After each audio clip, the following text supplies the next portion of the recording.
அடுத்த பொது தேர்தலுக்கான ஒற்றுமை அரசாங்கத்தின் வியூகம் குறித்து பிரதமர் டத்தோஸ்ரீ அன்வார் இப்ராஹிம் தெளிவுபடுத்த வேண்டுமென டிஏபி பொதுச் செயலாளர் ஆந்தனி லாக் வலியுறுத்தியுள்ளார்.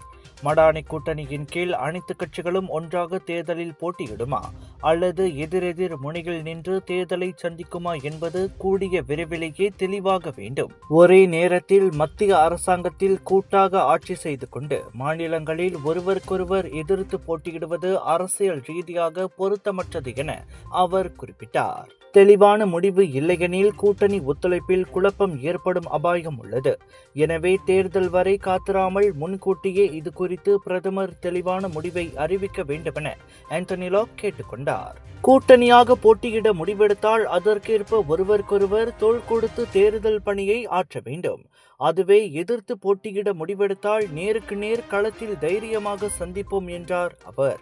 மலாக்கா சட்டமன்றம் வரும் டிசம்பரில் கலைக்கப்படும் என எதிர்பார்க்கப்படும் நிலையில் சரவாக் சட்டமன்றத்தின் 5 ஆண்டு தவணை காலம் அடுத்த ஆண்டு பிப்ரவரி 14ஆம் தேதியோடு முடிவடைகிறது. நாடாளுமன்றத்திற்கும் சட்டமன்றங்களுக்கும் ஒரே நேரத்தில் தேர்தல் நடத்துவதே சிறந்தது என்றும் ஆந்தனி லாக் கூறி வருவது குறிப்பிடத்தக்கது.